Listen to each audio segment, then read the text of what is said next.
हाल ही में पहलगाम में हुए भारत और पाकिस्तान युद्ध के बीच तनाव लगातार बढ़ रहा है और दोनों देशों के बीच चीज़ें अच्छी नहीं हैं और वे एक दूसरे पर नए नए प्रतिबंध लगा रहे हैं।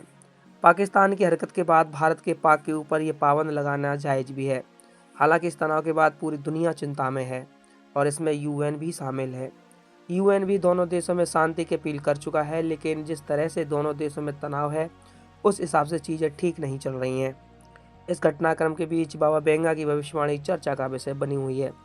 कहा जा रहा है कि बाबा बेंगा ने भारत और पाकिस्तान युद्ध को लेकर भी भविष्यवाणी की थी। बाबा बेंगा ने साल 2025 में बड़े युद्ध की संभावना जताई थी, जिसमें उन्होंने आशंका जताई थी कि इस साल कई देशों में विनाश हो सकता है।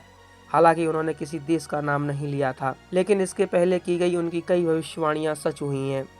ऐसा इसलिए माना जा रहा है कि कहीं ऐसा तो नहीं कि बाबा बेंगा की भविष्यवाणी में भारत और पाकिस्तान के बीच युद्ध का भी जिक्र है, क्योंकि उनका मानना था कि साल 2025 में यूरोप के कई देशों में भीषण युद्ध हो सकता है और इसका प्रभाव पूरी दुनिया पर पड़ सकता है। बाबा बेंगा ने साल 2025 में विनाशकारी युद्ध की बात कही थी और भारत पाकिस्तान के बीच लंबे समय से विवाद चल रहा है। अगर तनाव इसी तरह बढ़ता रहा तो ठीक नहीं होगा। हालांकि बाबा बेंगा ने भारत और पाकिस्तान को लेकर कोई सटीक भविष्यवाणी नहीं की थी, लेकिन युद्ध को लेकर उन्होंने आशंका जताई थी। बाबा बेंगा की भविष्यवाणी के अनुसार यूरोप के कई देशों में भयंकर लड़ाई हो सकती है, जिसका असर पूरी दुनिया को देखने को मिलेगा। बाबा बेंगा ने कहा था कि यूरोप में होने वाले भयंकर लड़ाई का असर दुनिया पर होगा और इसकी वजह से मानवता को पतन हो सकता है।